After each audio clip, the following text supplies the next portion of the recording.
Rebel star Prabhas హీరోగా sensational director Sandeep Reddy Vanga combination లో spirit అనే భారీ సినిమా తెరకెక్కనున్న సంగతి తెలిసిందే. చాన్నాళ్ల తర్వాత ఈ చిత్రానికి సంబంధించిన అధికారిక ప్రకటన వచ్చేసింది. కానీ ఇంకా సెట్స్ మీదకు వెళ్లలేదు. ఎప్పుడెప్పుడు ఈ మూవీ పట్టాలెక్కుతుందా అని డార్లింగ్ ఫ్యాన్స్ ఆసక్తిగా ఎదురుచూస్తున్నారు. షూటింగ్ అప్డేట్ కోసం కళ్ళు కాయలు కాచేలా వేచి చూస్తున్నారు. ఇలాంటి టైంలో సందీప్ రెడ్డి వంగ ఓ క్రేజీ న్యూస్ షేర్ చేసుకున్నారు. కింగ్డమ్ మూవీ ప్రమోషన్స్ లో భాగంగా విజయ్ దేవరకొండ, గౌతమ్ తిన్ననూరితో సందీప్ రెడ్డి ఓ పాడ్కాస్ట్ ఇంటర్వ్యూ చేశారు. ఈ సందర్భంగా స్పిరిట్ గురించి అడగకపోతే అందరూ తనను బండబూతులు తిడతారని, అసలు ఈ సినిమా ఏంటి, షూటింగ్ ఎప్పుడు, ఏమైనా లీక్ ఇవ్వమని విజయ్ దేవరకొండ అడుగుతారు. దీనికి సందీప్ స్పందిస్తూ ఆ సినిమాకి సంబంధించిన ప్రశ్నలు అడగకపోతేనే మంచిదని ఆయన అన్నారు. లీజులేమీ లేవంటూనే షూటింగ్ ఎప్పుడు స్టార్ట్ చేస్తారనే విషయాన్ని చెప్పేశారు. నిజానికి యానిమల్ సినిమా విడుదలైన వెంటనే ప్రభాస్ మూవీ షూటింగ్ ప్రారంభమవుతుందని అంతా భావించారు.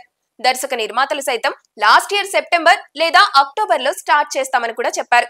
కానీ అనుకున్న విధంగా జరగలేదు. ఆ తర్వాత 2024 డిసెంబర్ లో షూట్ ఉంటుందని మేకర్స్ అనుకున్నారు. పక్కా ఈ ఏడాది సమ్మర్ లో ఉంటుందని అనుకున్నారు.